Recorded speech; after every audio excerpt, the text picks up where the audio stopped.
Tajir baru bisa jadi menteri atau jadi menteri baru bisa tajir. Nyatanya ada menteri-menteri di kabinet Joko Widodo yang kekayaannya berkurang setelah jadi menteri. Ada juga yang malah bertambah. Siapa saja kita akan ungkap dalam 5 menteri paling tajir di Indonesia. Kita lihat slide yang pertama. Menteri paling tajir di kabinet Jokowi Maruf per 2021 adalah Sandiaga Uno. Menteri Pariwisata dan Ekonomi Kreatif. Kalau menurut laporan harta kekayaan penyelenggara negara atau LHKPN pimpinan tinggi negara, kekayaan Sandi di 2020 berjumlah 3,8 triliun rupiah. Jumlah ini ternyata menurun dari 2019 yang mencapai 5,9 triliun rupiah. Artinya dalam setahun Sandi menghabiskan lebih dari 2,1 triliun rupiah. Kira-kira untuk apa ya uang sebanyak itu? Nah, kalau kita ingat di 2019 Sandi pernah bertarung dalam Pilpres. Nah, jadi memang saat itu Sandiaga tercatat melepas sebagian saham miliknya. Tapi memang sumber kekayaan Sandi jelas adalah bisnis Saratoga. Mungkin beberapa sobat cuan ini juga ada yang punya sahamnya ya dengan kode SRTG. Saratoga Investama Sedaya. Awalnya dikenal sebagai perusahaan konsultan keuangan dan hingga kini dikenal dengan sejumlah portfolio investasi di perusahaan-perusahaan besar tanah air.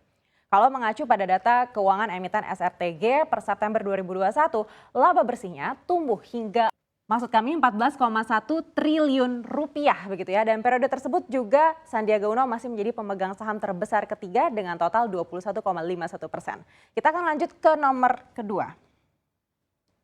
Di nomor kedua ada nama Menteri Kelautan dan Perikanan Sakti Wahyu Trenggono. Trenggono sendiri dilantik di akhir 2020 lalu menggantikan Menteri KKP sebelumnya Edi Prabowo. Sebelumnya juga sempat menjabat menjadi Wakil Menteri Pertahanan dan sebelumnya lagi menjadi bendahara tim pemenangan Jokowi. Tapi memang sudah lama Sakti ini dikenal sebagai pengusaha di bidang telekomunikasi. Bahkan sempat juga dikenal sebagai Raja Menara. Sekali lagi mungkin Sobat Cuan mungkin ada juga nih yang koleksi sahamnya yaitu Tebik ya. Pasca akuisisi Menara, kinerja Tebik ini meningkat di kuartal 3 2021 hingga 44,6% secara year on year. Dan kalau menurut LHKPN di 2020 kekayaan Menteri KKP meningkat ke angka 2,42 triliun rupiah setelah di tahun sebelumnya mencapai 1,94 triliun rupiah. Berikutnya kita akan ke Menteri terkaya nomor 3.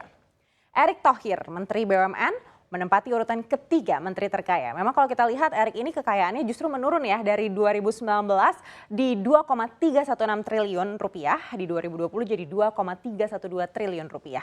Dari mana sumber kekayaan Erick? Ada 2 emiten yang dikenal publik yaitu ada MARI atau PT Mahaka Radio Integra dan ABBA atau PT Mahaka Media yang keduanya masuk dalam daftar saham paling tokcar di 2021.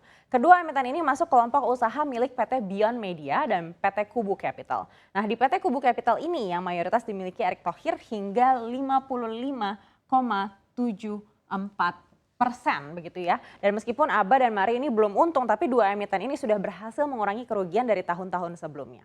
Selain itu, Erick juga merupakan pemegang saham terbesar ketiga di Persis Solo bersama dengan anak Presiden Joko Widodo Kaisang Pangarep dan Kevin Nugroho, pengusaha asal Solo. Di Persis, kepemilikan Erick yaitu sebesar 20%.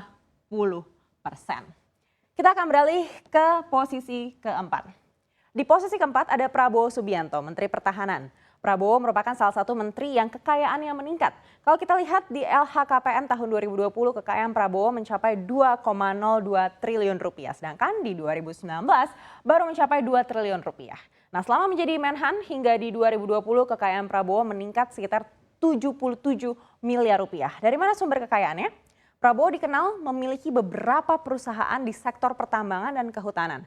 Ada nama PT Tanjung Redep Hutani, PT Kiani Kertas, PT Tusam Hutani Lestari, Nusantara Kaltim Coal hingga Nusantara Energi.